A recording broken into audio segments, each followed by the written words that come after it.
자, 그럼 진행하도록 하겠습니다. 아유, 만나서 반갑습니다. 오늘 많은 분들이 자리에 함께 해주셨는데, 지금 이제 직무설명회, 그러니까 보험스쿨이라고 해서 여러분들의 교육, 그래서 오늘 우리 회사에서 어떤 일을 하는지에 대한 소개를 덧붙여서 그냥 여러분들이 알고 가면 좋을 보험 상식에 대해서 한번 이야기를 해보려고 해요.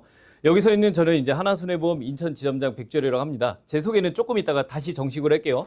근데 여러분들께 이제 사전에 미리 안내 말씀드릴게. 여기 보시면은 많은 인원들이 있죠. 막 음료도 시켜주죠. 이거 다 뭐죠? 돈이죠. 이거는 다 제 사비로 하기는 힘들겠죠. 그래서 이런 거 하는 거를 보통 무슨 카드 쓴다고 해요? 법인카드 쓴다고 하죠. 근데 법인카드 쓰는데 이 인천 변방에서 이렇게 많은 사람들이 와 있는 걸 사람들이 모르죠. 그래서 제가 교육하는 거를 찍습니다. 그리고 교육하는 게 찍고 일정 인원 이상이 되면 본사에서 와서 현장을 스케치를 해갑니다. 여러분들 얼굴 나오고 그런 거 아니니까 전혀 걱정 안 하셔도 되고요. 이따가 사람이 한 명이 들어와서 이 뒷모습 위주로 딱 찍고 제가 교육을 하나하나를 소위 말해 그거를 감찰한다고 합니다. 감사하러 올 겁니다. 이렇게 쓱 보러 갈 거예요. 여러분들 그냥 봐주시면 되고, 이 내용은 뭐냐? 이거 여러분들 얼굴 안 나옵니다. 저만 나옵니다. 제가 이런 내용을 교육했다는 걸 녹화를 하는 거예요. 그리고 본사에 보고를 하는 거죠. 그래서 요 마이크는 제 용으로 이렇게 녹화가 되고 있다는 거 말씀을 드리면서 한번 말씀을 드려볼게요. 자, 그러면 이제 본격적으로 한번 시작을 해보도록 하겠습니다. 혹시 여러분들 이 필기구 못 받으신 분 있어요? 그 필기할 거? 다 받으셨죠? 네, 볼펜 없으신 분이나 한번 말씀해 주세요. 자, 밑에 지금 커피숍에 보셔서 알겠지만 여기에 바로 앞에 뭐가 있죠? 무슨 클럽이 있습니다. 백악관 나이트클럽이 있어요. 여기 진짜 좋은 게 사람들이 백악관 나이트클럽으로 가주세요면 인천 어디서든 다 데려다 주더라고요. 우리 지점 식구들은 훌륭합니다. 아침이면 나이트클럽에 출근해서 저녁이면 퇴근을 합니다. 아침 저녁으로 나이트클럽 눈도장을 찍어요. 자, 그런데 이곳에 밤이면 그렇게 활성화가 될 것 같은 곳에 아침부터 지금 커피가 떨어졌대요. 이유는 뭐냐? 이곳에 있는 우리 보험회사 직원들이 있는데 여기에 지점만 4군데 지점이 있습니다. 보험회사 지점이. 그리고 거기에 설계사들이 바글바글 하겠죠. 저희 지점처럼. 그분들이 가서 거기 커피를 지금 다 훑어간 거예요. 또 다른 지점들도 이렇게 초대 행사를 지금 하고 있거든요. 그러다 보니까 지금 사람이 많은 겁니다. 이 말인즉슨 보험회사가 경기가 어려울 때 이런 명언이 있어요. 경기 어려울 때 보험회사는 문정성실을 이룬다. 이런 말이 있습니다. 실제로 그렇습니다. 왜냐?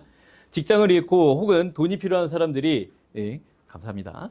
돈이 필요한 사람들이 이제 많은 사람들이 우리가 보험을 쉽게 말해서 보험으로서 그 소득을 이어갈 수 있는 일을 하고 있는 거예요. 자, 그렇기 때문에 보험회사가 문정성실을 이룬다라고 하는데 어떤 식으로 하는지 한번 이야기를 해볼게요. 자, 일단은 한번 회사 소개부터 본격적으로 진행하도록 하겠습니다. 회사는요, 하나그룹입니다. 요즘에 하나 야구 유명하죠? 지금 야구 몇 등인가요, 저희? 야구 순위가? 그죠? 지금 뭐 2등, 3등 계속 하고 있겠죠?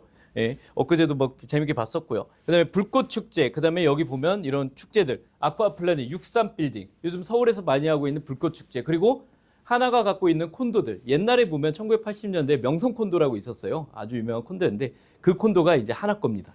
그렇게 해서 이제 그런 콘도들 전부 다 저희 계열사입니다. 참고로 그럼 이 콘도인 게 하나랑 무슨 상관이냐? 하나손해보험의 FP님들은요, 이 콘도 이용가를 회원가로 우리 이용을 하고 있습니다. 매우 저렴하게요. 그렇게 하고 있습니다. 자, 이렇게 해서 잘 나가는 하나고, 요즘에 하나그룹에서 뉴스에도 많이 나오죠. 그 해양조선에 미국에 가서 마스가 프로젝트라고 해서 이제 조선업을 우리가 하겠다 해서 저희 회장님께서 얼굴도 다 내비치시고 하셨죠. 자, 그런 하나그룹에서 일하고 있는 저는 하나손해보험의 지점장 백주열 지점장입니다. 아까 젊다라고 말씀해 주셨는데 나이는 젊으면 젊고, 근데 지점장 경력은 지점장만 현재 12년째 하고 있습니다. 부천에서 시작을 했고요. 안양에 가서 했고 안산에서 했습니다. 그리고 안산에서 지점장을 하고 있는데 그때 대한민국에 와서는 안 될 게 와버렸어요. 뭐가 왔을까요? 코로나라고 하는 게 왔습니다. 코로나 시국에 경기는 엉망이 됐고 사람들은 먹고 살 게 없어졌고 자영업자들은 줄폐업을 하고 있는데 저희 지점은 문전성시를 이뤘습니다. 누구로? 남성 FP들로. 왜 그럴까요? 남성 자영업자들이 전부 다 일을 하다가 문을 닫고 이쪽으로 많이 왔어요. 그래서 그때 당시에 보험금융신보라는 데다 나와서 저를 인터뷰를 해갔습니다. 그거를 회사에서 보고 이게 뭐 하는데 이렇게 인터뷰까지 해? 너 한번 보자 했고, 그때 이제 어르신들을 만나게 됐고 그 결과 본사로 가게 됐어요. 본사에 가서 뭘 했냐? 상품 PM이라고 해서 상품 담당 역할을 했습니다. 상품 PM은 하는 역할이 뭐냐면 상품을 개발하고, 어느 누군가는 개발해야 될 거 아니에요? 개발하고 아이디어를 모으고 그거를 누군가에게 첫 번째로 교육하는 사람, 그 역할을 제가 했습니다. 그게 상품 PM이었습니다. 자, 그렇게 3년 동안 하다가 보니까 이제 인천 지점장으로 나오게 됐어요. 2023년 10월에 나와서 지금 2년 차를 맞이하고 있습니다. 이때 여러분들께 드리고 싶은 이야기는, 제가 하는 이야기는 다른 지점장들이나 다른 은행 직원들이 하는 말과는 다르게 본사에서, 그리고 여의도에서, 대기업에서 어느 정도 공신력이 있는 사람의 이야기다라는 걸 여러분들께 한번 말씀을 드리고 싶어요. 제가 말하는 걸 들어보면요, 목소리가 귀에 빠바바박 하고 들어올 거예요. 하도 많이 해서 그렇죠. 어떤 걸 했냐? 이런 걸 했습니다. 본사에서 이제 교육을 할 때 누군가는 첫 번째로 교육을 해야죠. 자, 이런 거 본 적 있는 것 같으세요? 홈쇼핑에서 저 혹시 본 것 같으신 분 손 한번 들어볼까요?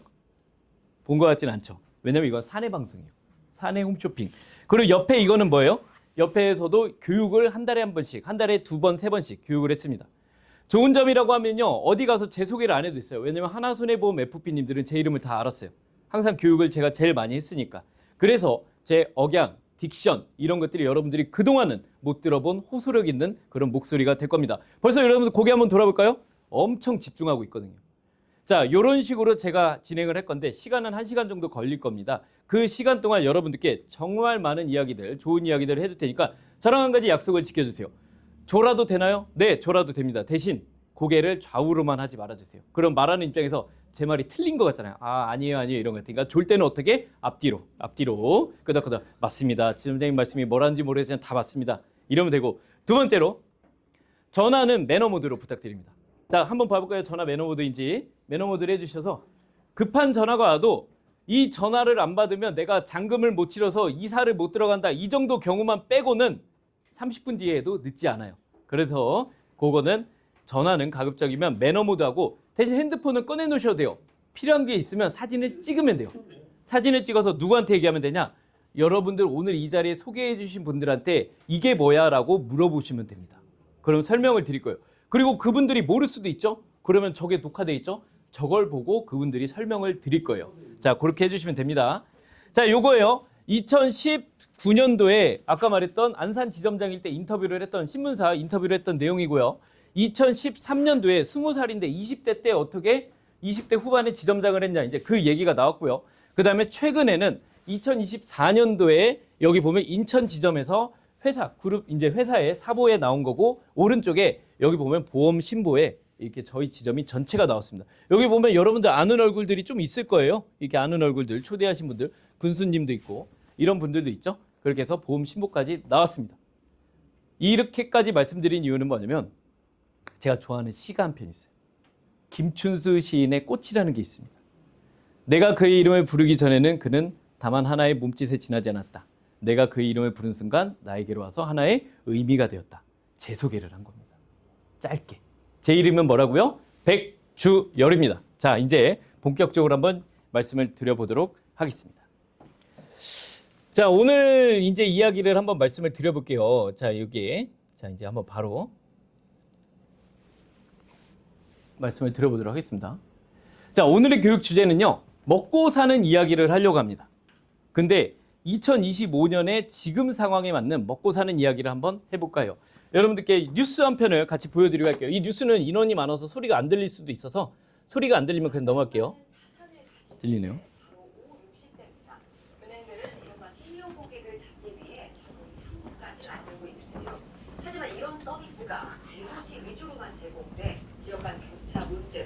인원 체크용 사진만 찍을게요.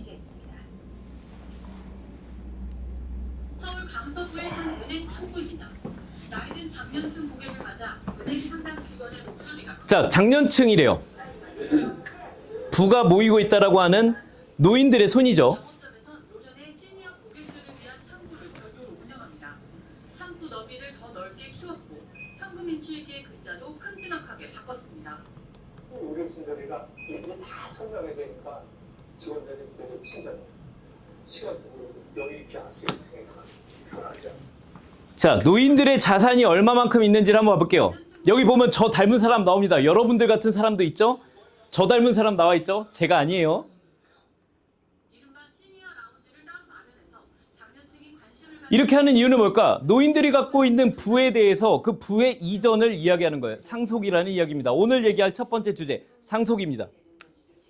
62세예요. 젊죠? 은행들이 시니어 고객 유치에 적극 나선 데에는 이유가 있습니다. 자, 50대와 60대의 평균 자산이 대한민국에서 가장 많은 자산을 보유하고 있는 나이대입니다. 공감하실 수 있는지는 모르겠지만 통계가 그렇대요. 40대보다도 높고 30대보다는 훨씬 높아요. 자, 그러면 요거에 대해서 한번 봐볼게요. 가구당 평균 자산이 6억에서 5억 정도가 있다라고 하는데 지금 이 연령이 되시는 분 중에 가슴속에 제가 질문을 드리지 않겠습니다. 저 현금이 있으신 분, 혹은 자산이 있으신 분, 부동산과 이 모든 걸 처분했을 때 저게 대출을 까고 저 돈이 남아 있으신 분, 그거에 대해서 생각을 해주시면 좋을 것 같습니다. 고맙습니다. 이겁니다. 저 교육할 때 예전에는 그랬어요. 10년 전에는 적자생존이라고 해서 뭔지 아시죠? 적자생존. 적어야 산다. 이게 적자생존이잖아요. 아니에요? 다른 말이죠? 네, 농담이었습니다. 고급 유머였습니다. 요즘은 찍자생존이에요. 설계사 시험 찍으면 다 떨어지지만 이런 건 찍어야 봅니다. 어디서 와요? 화장실에서. 자, 그래서 대한민국의 자산의 절대부를 5060이 갖고 있던 것도 사실이에요. 근데 반면에 문제는 뭐냐면 이런 뉴스도 같은 시기에 나왔습니다. 노인 빈곤입니다. 더 뒤로 갔대요. 소비나 저축을 할 수 있는 돈이 계속 줄어들고 있다는 거예요. 2016년부터 계속 하락해 21년 37.6%까지 떨어졌습니다. 하지만 이듬해인 2022년부터 다시 올라가더니 23년에 더 올라갔다는 거예요. 빈곤율이. 남성 노인 빈곤율이 31.8%, 여성 43.2%. 여성들이 더 안 좋아요. 이유가 뭘까? 돈을 경제소득이 없었고 남성한테 의존했었고 그 또래들이 그 다음에 오래 살아서 남자보다. 이게 문제인 거예요. 다른 나라랑 따졌을 때도 이걸 보여드리려고 한 겁니다. 우리나라랑 비슷한 수준의 모습을 보이고 있는 초고령화 사회인 일본도, 초고령 사회인 일본도 우리보다는 훨씬 더 낮은 거예요. 일본에 들어가면요, 그런 게 있습니다. 깃발이 있습니다. 그래서 외국 이제 노인분들이 그 집에 들어갈 때는 깃발을 꽂고 들어가요. 근데 다음날 아침 됐을 때 깃발이 꽂아 있으면 뭐가 된 거예요? 돌아가신 거예요. 돌아가신 거예요. 아침이면 깃발을 내려야 되고. 이게 일본에 있는 초고령 마을의 모습입니다. 우리나라에서 뭐가 하고 있죠? 매일우유에서요, 매일유업에서 무료 우유를 노인들한테 배달하고 있습니다. 우유가 3개 이상 쌓여 있으면 조사가 들어갑니다. 신고가 들어가고. 그게 문제입니다. 근데 그런 일본마저도 우리가 더 문제가 되는 건 뭐냐? 노인 빈곤율이 2배나 높다. 아까 자산이 높다고 했는데 노인 빈곤율이 더 높다라고 하는 이런 문제들. 그런데 이유를 보니까는요, 노인 빈곤율의 40%인데 그 대부분이 진료비와 간병비 때문에 휘청거린다라는 이야기가 되겠습니다. 노인 빈곤과 진료비 문제입니다. 우리나라 노인 빈곤율은 약 40%로 세계에서 가장 높은 수준인데요. 특히 진료비와 간병비가 눈덩이처럼 불어나는 많은 문제라고 하는 거죠. 가족들에게. 자, 여기 뒤를 한번 봐볼게요. 빈곤율에 대한 이야기고, 겉모습을 보면요, 그냥 우리네 어머니들, 언니 오빠들이랑 똑같은 모습이죠. 70대고요. 주사만 몇 번 맞으면 돈 몇백만이 그냥 훌쩍 나간다라고 합니다. 2023년 노인 진료비는 계속 올라가고 있죠. 1년 전보다 7% 늘었습니다. 노인 한 명이 1년에 543만 원을 쓰는 건데 이마저도 비급여 진료비는 빠진 액수입니다. 비급여 진료에 빠졌대요. 한 달 간병비 370만 원. 70만 원이 들어갑니다. 성인 자녀가 경제적 능력이 있다고 해도 감당하기 이 370만 원이라는 숫자를 잘 알아주세요. 아, 이제 진짜 여러분들 아시겠죠? 제가 여기 모아놓고, 진료비가 높고 하니까 이것 때문에 보험 팔려고 하는 거구나. 여기 모아놓고 보험 팔아서 건강보험 가입해서 건강보험으로 이거 대비해라 라고 말할 것 같죠? 맞습니다. 그 내용도 있겠지만 그보다는 오늘 하려는 얘기는, 여러분들은 제 고객으로 오신 게 아니잖아요. 손님으로 오신 거잖아요. 그래서 여러분들께 그냥 현황, 그냥 우리의 모습을 보여드린 거예요. 자, 뒤에 한번 봐보시겠습니까? 뒤에 보면 아인병원이라는 게 있습니다. 내년에 이제 미리 소식을 드리면 아인병원에는요, 2개의 진료외과가 또 전문의가 들어오면서 종합병원으로 내년에 저기가 오픈합니다. 종합병원이 오픈하면 저 일대는 되게 호재예요. 상당히 좋은 일입니다. 응급실도 생기고 되게 좋아질 거예요. 참고로 저 병원에 하나손해보험과 제휴를 해서 저희 신입사원들 5차월 이상부터 다 저 병원에 출근을 합니다. 그래서 저 병원에서 영업을 해요. 어떤 영업? 고객들이 보험금, 병원비를 하고 나면 나갈 때 보험금을 청구하겠죠? 청구를 도와줘요. 근데 청구를 도와주는데 고객들 혹시 본인 보험이 어디에 가입했는지 다 알고 계세요? 그 기억 못하죠. 왜냐면 한두 군데 한 게 아니고 보험회사도 옮겨가기 때문에 그걸 모를 거예요. 그러면 그걸 알아보려면 어떻게 하면 돼요? 고객을 등록하면 돼요. 그럼 우리 신입들은 저기서 고객 등록을 그냥 공짜로 받는 거예요. 그게 내 영업할 수 있는 DB가 되는 거죠. 자, 근데 내가 아인병원 얘기를 한 이유는 뭐냐면요. 아인병원에 가면 첫 번째 물어보는 게 있어요. 뭘까요? 손님이 왔어요. 뭐 있냐고 물어봐요. 뭐 있냐고 물을까요? 그렇죠. 실비 있냐. 실비 있다고 하면 나는 피부과 아토피 때문에 갔는데 갑자기 발을 양말을 벗게 되니 발을 막 마사지를 해줍니다. 그리고 병원비에 얼마가 찍혀요? 10만 원이 찍혀요. 청구하면 9만 원이 나와요. 그걸 우리가 도와주고 있어요. 이건 뭐냐? 원치 않는 진료까지도 해서 진료비를 어떤 사람은 더 낼 수도 있다는 거예요. 진료비가 올라간다는 얘기가 되는 겁니다. 자, 그러면 한번 봐볼게요. 예상대로 하면 우리가 예상적으로 노후를 우리가 맞이할 때 혼자 사는 분이 있고 같이 사는 분이 있고 그럴 때 월 생계 얼마가 필요하냐? 혼자 살 때는 넉넉하게 살려면 165 정도는 월 있어야 된대요. 그리고 둘이 살려면 넉넉하게 270 정도는 있어야 된대요. 최소 기준입니다. 최소 기준. 근데 우리가 노후를 준비하는 게 뭘로 준비하느냐? 대다수의 사람들이 국민연금에 의존하고 있는 게 사실이에요. 가장 가슴 아픈 얘기가 뭐냐면요. 나 60 몇 살 돼서 국민연금 얼마 나와라고 하는 분들이 있어요. 이 금액을 알고 있고 인지하고 있으면 노후에 대한 준비가 전혀 안 되거든요. 현실입니다. 국민연금은요. 내가 65세 시점에 개시되는 모든 연금이나 내가 65세 시점에 개시되는 월세가 됐건 내가 65세 시점에 개시되는 배당금이 됐건 그 돈의 일부가 들어와서 얼마 들어왔다? 나 이달에 280 들어왔는데 연금이 얼마지? 어머 88만 원 들어왔네? 이렇게 해야 노후가 준비가 된 거지 나 연금 80만 원 나오잖아 라는 건 아무 준비가 안 돼 있는 겁니다. 아무 준비가 안 돼 있어 누가 해준 거예요? 국가가 해준 거예요. 자, 요 얘기입니다. 근데 밑에 보면은 이렇게 보면 뭐 저축보험 있고 적금 있고 쭉쭉쭉 하고 부동산 운용 있고 막 이렇게 있죠. 우리는 적은 게 주식과 채권이 아주 매우 적죠. 실제로 우리가 노후에 연금 부부의 부부 평균 수령이 월 80만 원 아까 그래 80 얘기한 거예요. 근데 실제로 우리가 돈이 들어가는 돈은 현재 필요한 거는 약 270 정도가 필요한 거죠. 택도 없는 거죠. 주거비부터 해서 쭉 비고정 지출비도 많이 나가고 문제는 뭐냐?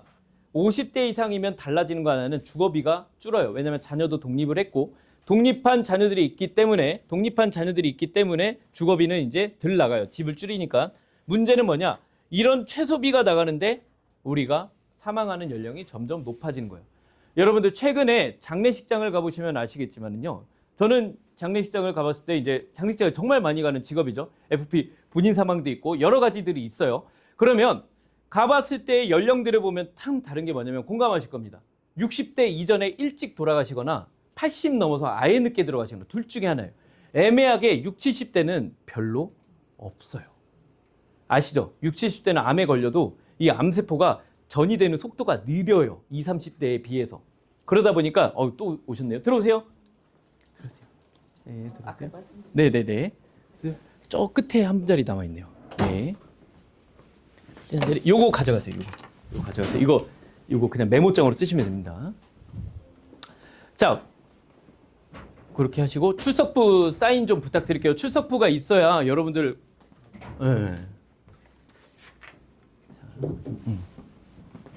이름 사인 잘 부탁드릴게요. 네. 자, 그겁니다. 그래서 100세 시대까지가 이제 진입이 됐기 때문에 문제는 이때까지 살아야 될 것. 60에서부터 100세까지 40년을 내가 어떻게 살지에 대해서 준비를 해야 돼요. 네, 드렸어. 안 못 받으셨어요. 여기. 됐죠? 그럼 다 드렸죠? 못 받으신 분들은 그 수첩 몇 개 더 있으니까 제가 드릴게요. 자, 그렇습니다. 그때까지 그러면 실질적으로 여러분들이 이걸 잘 보셔야 돼요. 다른 이야기가 아니라 내 노후에 대한 이야기입니다. 65세에 은퇴를 해서 수입 없이 살아야 되는데 매월 270씩 35만 원. 35년. 약 11억 3천만 원. 이 11억이라는 돈 준비가 안 돼 있죠. 근데 요게 내가 만약에 65세부터 85세까지 제2의 혹은 제3의 인생으로서 어떤 급여가 발생한다면 이게 11억이 마이너스인 게 플러스로 5억을 만든다면 나는 훨씬 더 노후에 대한 준비를 우리가 더 많이 할 수 있겠죠. 근데 65세부터 그럼 85세까지 할 수 있는 일, 나이에 대한 제한이 없고 어떤 근무 시간에 대한 제약이 없고 활동에 대한 제약이 없는 일, 뭐가 있겠습니까? 보험, 설계사가 있겠죠. 일반적인 얘기는 이런 식으로 나가요. 일반적인 직무 설명에는요, 이런 식으로 나가고 그렇게 할 때는 한 10명 정도가 오십니다. 근데 오늘 왜 이렇게 많이 온 줄 아세요? 제가 이 뒤에 이렇게 해서 설계사가 좋아요라고 얘기를 끝내지 않을 거거든요. 이 뒤에 여러분들한테 돈 얘기를 할 겁니다. 어떤 돈 얘기? 이 이야기를 할 겁니다. 우리 노후에 대해서 준비한 거를 보면요. 추우시면 말씀하세요. 우리가 기대할 수 있는 노후는 개인연금, 퇴직연금, 공적연금이에요. 국민연금이 공적연금이죠. 퇴직연금은 누구한테 오나? 제가 여기 계신 분들의 그 내용은 모르지만 이미 받은 분도 있을 거고, 소위 말한 법인에서 쥐어주는 퇴직연금이 있습니다. 회사에서 주는 거죠. 그리고 개인연금. 근데 여기 대다수의 분들이 아마 개인연금이 없을 거라고 생각이 돼요. 왜냐면 연금이 예전에 10년 전에 소득공제에서 세액공제로 바뀌었기 때문에 공제 혜택이 크지 않아요. 그래서 연금들을 많이 가입을 안 해요. 그래서 여러분들이 기대할 수 있는 건 공적연금밖에 없어요. 근데 문제는 뭐냐? 젊은 세대들은 그 공적연금에 가입을 반대합니다. 그래서 수원의 동탄 쪽에 국회의원 하시는 분이 당을 하나 차려갖고 나왔는데 10%가 넘는 지지율을 압도적인 20, 30대들한테 받았죠. 그들이 원하는 건 뭐예요? 연금을 없애달라는 거예요. 나는 혜택도 못 보는데. 그런데 볼게요. 이런 할머니들한테는요, 혜택이 없어요. 이분 누구예요? 맞습니다. 선우용녀. 이게 뭐냐면 비행기를 타고 아침밥에 갑자기 그 호텔 요리사가 해준 밥이 먹고 싶다고 계획도 없이 비행기 타고 김포공항에서 여기 경중가를 날아간 거예요. 제중가, 경중가를 날아가서 여기 비행기 타고 날아가서 81세에 호텔밥을 먹고 비행기 타고 돌아왔어요. 이런 사람한테는 해당이 없어요. 근데 문제는 뭐냐? 이 사람한테도 돈 없다고 잔소리하는 할머니가 있어. 너같이 돈 못 버는 애가 이렇게 사치스럽게 쓰면 안 된다라고 하는 이 할머니 이름은 뭐예요? 네, 우리 장모님이 이런 분이었으면 참 좋겠습니다. 이런 분들한테는 그런 건 해당이 없겠죠. 그러다 보니까 지금의 5060 세대가 갖고 가는 키워드가 있어요. 바로 이겁니다. 부모를 모신 마지막 세대, 그리고 자녀에게 버림받는 첫 번째 세대. 실제로 버림받는다는 뜻이 아니에요. 실제로 부모를 집에서 공양했다는 뜻이 아니에요. 뭐냐면 부모를 책임져야 되는 마지막 세대, 그리고 자녀가 여러분들을 집에서 안 키우고 요양병원으로 보내는 첫 번째 세대가 될 겁니다. 그래도 여러분들 세대는 요양병원보다는 어디서 했을까요? 집에서 최대한 모시는 거를 했겠죠. 마지막에 요양병원이 있겠죠. 이제는 무조건 요양병원이 아니라 노치원이라고 하잖아요. 그냥 요양원으로 가는 거예요. 그리고 요양원에다가 또 이제는 실버타운까지 가게 되고. 근데 누구는 실버타운이고 누구는 이렇게 가는 거죠. 자, 그렇게 한번 말씀드리는 거예요. 그런데 결국 이 또한에 뭐가 만드냐? 2025년에 우리가 만드는 겁니다. 모든 문제는 인구 계층에 대한 문제예요. 25년에 이렇게 역으로 되어 있죠. 인구 점점 위에 사람들은 점점 오래 사는데 밑에 사람들은 돈을 버는 인구가 줄어들죠. 결국에는 뭐냐? 60이 돼서도 일을 해야 된다라는 하나의 이야기가 될 것입니다. 문제는 앞으로 이렇게 될 거거든요. 10년만 지나도. 이런 상황에 젊은 애들이 꿈과 희망이 있을까요? 근데 여러분들은 집에 가면 애들이 집에서 이렇게 퍼질러 있죠? 그러면 그거 보면 막 어유 고맙습니다. 커피 왔어요. 음료 왔어요. 지금 음료 못 받으신 분은 식사하시고 밑에 음료 커피숍에서 나눠 드릴 거니까, 자, 혹시 아까 출석부 한번 볼 수 있을까요? 네. 요거 말고 하나가 더 있었을 것 같은데. 네, 명부가 있으면 본인 시킨 거 뭐 시키셨죠? 이게 뭘까? 생강차. 이따 오시면 네, 말씀드릴게요. 네. 주문을 어떻게 했는지 몰라서. 자, 메뉴 주문을 많이들 안 하셨네. 김영경님, 복숭아 커피가 어떤 거예요? 복숭아 아이스티? 이게 복숭아 아이스티. 아, 이게 복숭아 아이스티. 그죠? 복숭아 아이스티. 자, 예. 토마토 김민영님, 망고 주스 김문숙님, 유경수님. 예. 그렇죠? 그리고 못 드신 분들은 망고 저기, 예. 저 옆에 못 드신 분들은 여기 밑에 카페 가서 제 이름 달고 드시면 돼요. 직무 설명이 왔다고 하고 드시면 됩니다. 네, 맛있게 드시고요. 자, 그럼 계속 해볼게요. 그러면 여러분들께 내가 보여드리고 싶지 않은 요즘 젊은 애들, 저는 이제 사실 보면 알겠지만 젊은 축이 있겠죠. 추우세요? 아니요. 괜찮아요? 네, 오케이, 딱 이 정도로 할게요. 그러면 제 글을 한번 보여드릴게요. 요즘 젊은 친구들이 갖고 있는 딸들의 마음이에요. 아들들의 고집스러운 마음이 아니라 딸들의 안타까운 마음. 송도 맘카페 글입니다. 읽어드릴게요. 이기적이지만 노후 준비 안 된 부모님들은요, 그런 부모님들이 있는 자식들은 결혼 안 했으면 좋겠어요. 노후 준비 안 된 부모님 때문에 미쳐버리겠어요. 대학 다닐 때 내내도 학자금 때문에 속상해 죽겠는데 나는 대출 받고 다니고 용돈도 뭐 없어갖고 월급 알바하면서 다녔는데, 부모님 노후 준비 안 된 사람이 있어? 결혼 생각하는 내가 아니라 상대방이에요. 남자 쪽. 상대방 부모님이 나중에 일 안 하시면 한 달에 용돈 얼마 줄 거냐고 물어보는데 어떻게 대답해야 돼? 현실적인. 부모님 노후 준비 안 돼 있으니까 너무 힘들다. 부모님 준비, 노후 준비 안 된 양가 부모님 때문에 딱 뭐 하고 싶다고요? 죽어버리고 싶다고. 맘카페에 있는 딸들은요, 취업을 했을까요? 당연히 취업했죠. 결혼했을까요? 결혼을 앞두고 있겠죠. 소득 수준도 어느 정도 될 겁니다. 그런 깨어있는 엄마들, 소위 말해 배운 우리네 딸들이 하고 있는 마음속의 이야기. 노후 준비 안 된 우리 엄마 때문에 딱 죽고 싶다고. 이게 현실이에요. 그런데 국민연금에 기대할 수 있겠어요? 못하는 거예요. 나이가 40 넘은 저는 국민연금을 받고 싶죠. 10년 넘게 냈으니까. 저는 그래서 그걸 받는 쪽을 난 받고 싶죠. 근데 젊은 친구들은 그렇지 않은 거예요. 집에 가면요, 아까 하던 이야기 이어서 한번 해볼게요. 아이들이 누워 있습니다. 집에 누워 있고 아무것도 의욕도 없고, 야, 내가 니만한 나이 때 20살 때 아빠는 서울 올라와서 화물차 몰고 다니면서 그렇게 하다가 너네 엄마랑 눈 맞아갖고 너 생긴 거 아니야? 나는 이렇게 열심히 했어. 라고 말한 게 여러분들일 거예요. 근데 여러분들 다른 게 뭔지 아세요? 여러분들은 맞아요. 맨바닥에서 시작했고 배고팠고 아무것도 없었어요. 맞죠? 고기도 못 먹었고 힘들었을 거예요. 그리고 맨날 무슨 상고 나와서 미신 공장 같은 데 나와서 밤이면 돌리고 손 베이고 그랬을 거예요. 근데 여러분들 자녀들은요, 그 맨바닥에 들어가려면 이제 돈을 내야 돼요.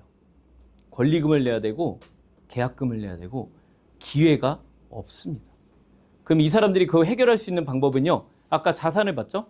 그 친구들이 해결할 수 있는 방안은 없어요. 여러분들이 도와주거나 도와주지 못하면 여러분들이 발목을 잡아서는 안 되는 게 지금의 모습입니다. 너무 충격적이죠? 자, 그래서 첫 번째로 제가 한 가지 팁은 알려드릴게요. 여러분들 보험이라고 하니까 내가 요거 하나는 말씀드릴게요. 보험도 종류가 두 가지가 있어요. 월세형 보험이 있고 전세형 보험이 있어요. 되게 쉽죠? 월세는요, 소멸돼요, 소멸되지 않아요? 소멸되죠. 전세는 돌려줘요, 안 돌려줘요? 돌려줘요. 이 개념을 머릿속에 알고 있어야 돼요. 환급이 있냐 없냐. 대신 전세형 보험이 좋다라고 해서 다 가입하면 망하겠어요, 안 망하겠어요? 보험료 내다가 코 빠지겠죠. 그렇게 되는 겁니다. 비싸지만 원금 회수, 월세형 보험은 저렴하지만 소멸, 때에 맞춰서 해야 돼요. 예를 들어 암진단비, 뇌 이렇게 뭐 이대진단비 이런 거 보험료가 비싸니까 그런 건 저렴하게 가져가고 월세형 보험으로 가져가고, 그 외의 거 내가 노후에 혜택 받을 수 있는 치매보험이나 간병보험 이런 거는 전세형 보험으로 가져가야 돼요. 그렇지 않으면 여러분들의 돈이 바로 돌려받는 돈 2,400만 원, 20만 원씩 20년 내면 2,400이죠. 10만 원씩 20년 내면 10만 원씩 10년 내면 10만 원씩 20만 원씩 10년 내면 2,400이죠. 10만 원씩 10년 내면 1,200이죠. 이 갭이 3,600만 원 차이예요. 똑같은 보험을 드는데 누구는 돈을 벌고 똑같은 보험인데 누구는 돈을 퍼붓고 있는 거예요. 땅바닥에다가. 안 아프면 못 받고. 그러면 여러분은 어떻게 해요? 민원 놓고. 이렇게 되는 겁니다. 이 개념 첫 번째로 알아두시면 좋을 것 같아요.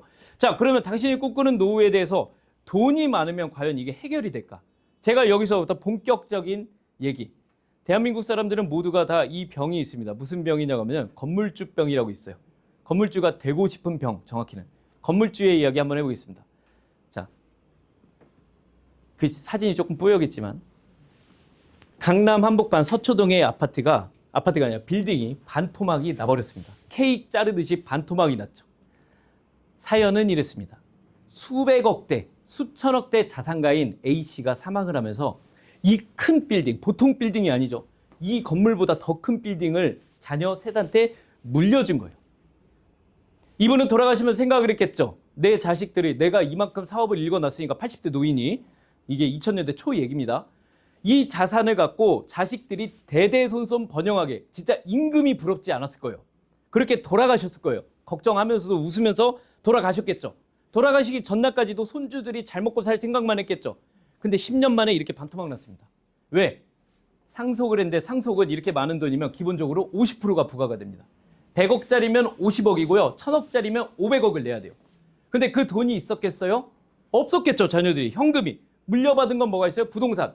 그런데 다행히도 자녀가 셋이 있어서 셋한테 나눠 갔는데 셋 중에 형제 둘은 아빠랑 같이 일하면서 돈이 있어서 상속을 했어요. 세금을 냈는데 셋째가 못 낸 거예요.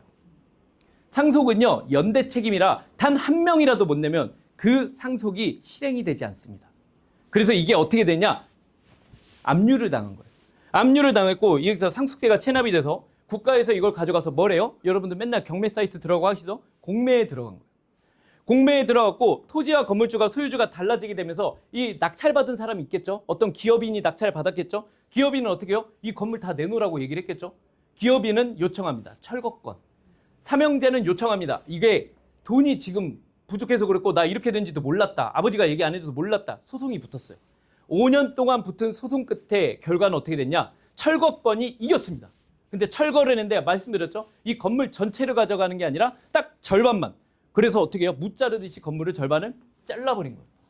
이 10년 동안 소송하는 10년 동안 여기 임대 나갔을까요? 임대 안 나갑니다. 부모님이 원했던 돌아가시면서 얘기했던 자녀들에게 내가 이렇게 돈을 넘겨주면 먹고 살고 공실하게 돌아가겠지? 꼭 택도 없는 소리. 그럼 반 잘렸으니까 여기 메꿔갖고 여기 공구리 쳐갖고 여기서 작업하면 되겠네요. 이런 건물 여러분 들어가실 거예요? 안 들어가죠. 어떻게 됐을까? 결국에 이것도 금매로 내놨습니다. 그때 처음에는 공매, 이때는 경매. 아무도 안 사가니까. 이런 건물 누가 사가요? 나 같아도 멀쩡한 거 사서 멀쩡히 철거하고 멀쩡히 올리지. 결국에 최저가로 낙찰받아서 어떤 기업이 가져갔다고 합니다. 부자는 망하면 몇 대 가요? 근데 지금은 부자가 망하면 1대도 못 가는 게 현실이에요. 더 크게 한번 얘기를 가볼까요? 지금은 상속에 대한 얘기가 계속 올라가고 있죠. 자, 요 얘기를 한번 해볼게요. 100억 자산이라고 예를 들어볼게요. 아까랑은 상관없는 사람이에요. 이 상속에 대한 계산은요, 여러분들 오늘 그 얘기하는 거 아니까 재미삼아 얘기만 들어주세요. 100억 재산을 갖고 있는 사람이 자녀들한테 이거를 배우자한테 물려주면 어떻게 되냐면 여러분들 배우자 있으면 그 얘기하시는 배우자는 0.5입니다. 0.5. 1.5예요. 자녀들이 가져가는 건 무조건 1. 근데 배우자는 1.5. 그래서 1.5 대 1대 1대 1이었어요. 그래서 여기가 원래 가져가는 건 33.4억, 22억, 22억, 22억. 근데 아직 세금은 안 나왔어. 자, 세금을 공제 빼고 하니까 실제 세금이 28억. 똑같이 1.5 대 1대 1대 1 내니까 33억 받은 돈에 세금 10억 내니까 얼마 받았어요? 24억. 와, 그래도 24억 받은 게 어디예요? 22억에서 6억 빼니까 16억. 16억씩 자녀 셋이 가져갔어요. 근데 나머지 세금으로 낸 돈이 얼마예요? 28억. 자, 누구는 28억을 가져갔고 누구는 16억부터 24억 가져갔어요. 이 검은색 누구예요? 이게 받아간 대한민국 국가예요. 국가죠. 이 게임의 진짜 승자는 누구예요? 16억씩 가져간 아들들일까요? 28억을 가져간 기획재정부가 1등이 된 거예요. 이겁니다. 세금에 대한 이야기. 자, 그러면 한번 말씀드려볼게요. 더 키워볼게. 누구예요, 이 사람이? NC래요. 넥슨에. 넥슨 하면 뭐 만드는 회사죠? 게임 만드는 회사예요. 카트라이더 막 이런 거 만드는 회사인데 넥슨에서 그 회장님, 우리 김정주 회장님이 갑자기 준비도 없이 돌아가셨습니다. 나이가 50대 초반이었나 그때 그랬을 거예요. 근데 이 사람이 갖고 있던 상속 재산을 이제 감정평가를 받아서 해보니까 지분이 얼마가 있었냐면 약 12조의 재산이 있었던 거예요. 그럼 12조를 상속하면 세금이 얼마가 나가야 돼요? 12조의 절반인 6조를 내야 돼요. 6조입니다. 이 회사가 그냥 조그만 법인이에요? 아니죠. 직원 수가 수천 명 되는 대기업입니다. 하나 그룹보다도 그때 당시에는 시총이 더 큰 대기업이에요. 이런 거 준비를 안 했을까요? 준비를 해놨음에도 불구하고 그 결과를 말씀드릴게요. 지분을 봤더니 68%가 있고 29% 애들한테 1.3%씩 그 지분을 나눠줬어야 됐어요. 근데 애들이 미성년자였어요. 그래서 미성년 의제를 해서 미리 어차피 성년이 되면 돈을 주니까 미리 주식을 사전 증여를 한 거예요. 16.8%씩. 그리고 와이프는 얼마? 34%. 그래서 주식 가치가 더 많아졌네요. 상속을 더 받은 5% 더 받았네요. 그런데 이렇게 하고 나니까 기획재정부가 얼마를 가져가요? 30%를 가져갔어요. 30%를. 그리고 이거를 주식으로 판 거죠. 6조 대신. 그런데 문제는 뭐냐면요. 이 기획재정부가 가져간 이 6조라는 상속세에서 약 30%, 이 NC소프트 전체 지분의 약 30%가량을 누가 가져있어요? 기획재정부. 기획재정부가 가져있으면 이걸 어떻게 돌려요? 당연히 공매로 내놓겠죠. 공매로 내놓으면 경매는 간단하죠. 돈 적은 사람이 가져가요? 많이 낸 사람이 가져가요? 많이 낸 사람. 특히 공매 같은 경우는 친한 사람이 가져가요? 아니면 더 많이 쓴 사람이 가져가요? 더 많이 쓴 사람. 누가 제일 많이 썼냐? 이거는 저는 국가적인 문제라고 봅니다. 고민을 해야 될 것 같아요. 중국에서 가져가요. NC소프트의 NC래요. 넥슨의 지분의 상당수를 중국계 기업이 가져갑니다. 이게 문제인 거예요. 기획재정부에 똑똑한 사람들 많은데 근데 이 사람들은 절차대로만 하는 뭐예요? 공무원이잖아요. 절차대로 한 거예요. 돈은 우리나라보다 중국이 더 많겠죠. 중국에서 가져가는 걸로 되고 있습니다. 이러다 보니까 재밌는 얘기 하나 드릴게요. 이 뒤에는 내용이 없는데 셀트리온에 가면요, 그 셀트리온이라고 검색을 하면 그 의약품 같은 거 만들고 피부 미용 이런 거 만드는 회사인데 그 회장님께서 성함이 갑자기 그냥 무슨 회장님인데 아무튼 네, 서정주 회장님인가? 그분 회장님이 이거 나오고서 막 인터뷰를 엄청 했어요. 막 나와갖고 시위하는 사람처럼 막 약간 이게 불독같이 생기셨거든요. 이런 게 어딨냐? 이건 대한민국이 잘못됐다고. 그래서 지금 셀트리온이라고 검색하면요, 신약, 뭐 화장품 이게 나오는 게 아니라 상속 관련된 뉴스만 나옵니다. 거기는요, 이제 그 회사의 모든 총 재산을 동원해서 총동원령을 해서 재산을 이전시키는 거에 혈안이 돼 있어요. 그게 지금의 문제입니다. 이렇게 해서 우리 죽은 사람도 안 죽여놓고 했던 회사가 있었죠. 어떤 회사죠? 나는 촬영하고 있어서 고소당할까 말 못하겠어요? 네, 맞습니다. 그 회사입니다. 이런 게 현실적인 문제예요. 자, 그러면은 이렇게 부자들의 문제 말고 우리들의 문제는 어떨까? 상속의 문제, 그 다음에 노후의 문제, 이걸 해결할 수 있는 단 한 가지, 오늘의 상속 노후 컨설팅, 이거를 결론을 말씀드릴게요. 우리 상속이라고 하는 건 몇 년을 보는 줄 아세요? 돌아가시면 돌아가신 시점으로 몇 년? 나와 있죠? 몇 년을 본대요? 10년을 봐요. 그럼 내가 집에 가서 여러분들이 이런 거예요. 만약에 부모님들이 살아 계시다면 안 계시면 어쩔 수 없고, 혹은 이런 교육을 받고 자녀가 와서 여러분들한테 얘기한다고 생각해봐요. 딱 자녀가 와서 아들내미가 뭔가 뽕에 찼어. 약간 막 약 먹은 것 같아요. 뭔가 홀렸어. 나 같은 사람한테 홀린 거야. 와서 아버지 지금 딱 나한테 1억만 주십시오. 그리고 10년 뒤에 1억을 또 주십시오. 10년 단위로 상속이 이루어지기 때문에 미리 줘야 됩니다. 라고 말하면 그 자녀 입장은 여러분 어떻게 해요? 그럴 때 방망이를 날죠. 무슨 방망이? 4글자로? 야구 방망이는 5글자고 무슨 방망이에요? 4글자짜리는? 예, 그렇지. 정답입니다. 어우, 아까부터 성도 다 맞아요. 예, 그 뺨 맞아요. 뺨 맞아. 그런데 그렇기 때문에 이걸 누가 알아야 돼요? 여러분들이 알아야 돼요. 그렇지 않으면 이거에 대한 대비라도 지금 해야 돼요. 왜 그러냐면 부모님들은요, 내가 그러면 10년 뒤를 바라보고 지금 컨설팅을 해서 준비한다 하더라도 갑자기 내일 돌아가시면 내일부터 이전 10년이 돼버리는 거예요. 그럼 그 10년 전에 증여했던 자산이 나는 돌아가실지 모르고 조금씩 지점장 얘기 듣고 줬는데 어느 순간 합산돼 버릴지 모르는 거예요. 그래서 이 상속에서 제일 중요한 키워드는 10년입니다. 몇 년? 10년. 됐습니다. 자, 그 다음에 요거 한번 말씀드릴게요. 요거는 요즘 세금을 이행하는 방식인데 여러분들 알고 있어야 됩니다. 질문 하나 드릴게요.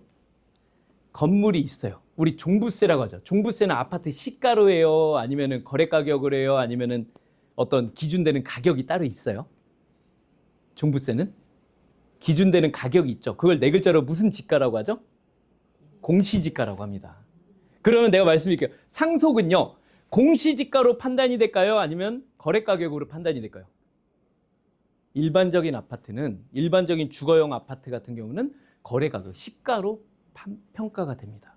예전에는 공시지가였어요. 근데 지금 이제 20년 뒤에 바뀌었고, 그런데 이제 시가로 평가가 되고요. 근데 만약에 내가 갖고 있는 게 주택이야. 꼬마 빌딩. 이건 거래가 잘 안 돼. 왜냐면 30년 전에 내가 산 거거든. 내가 지은 거거든.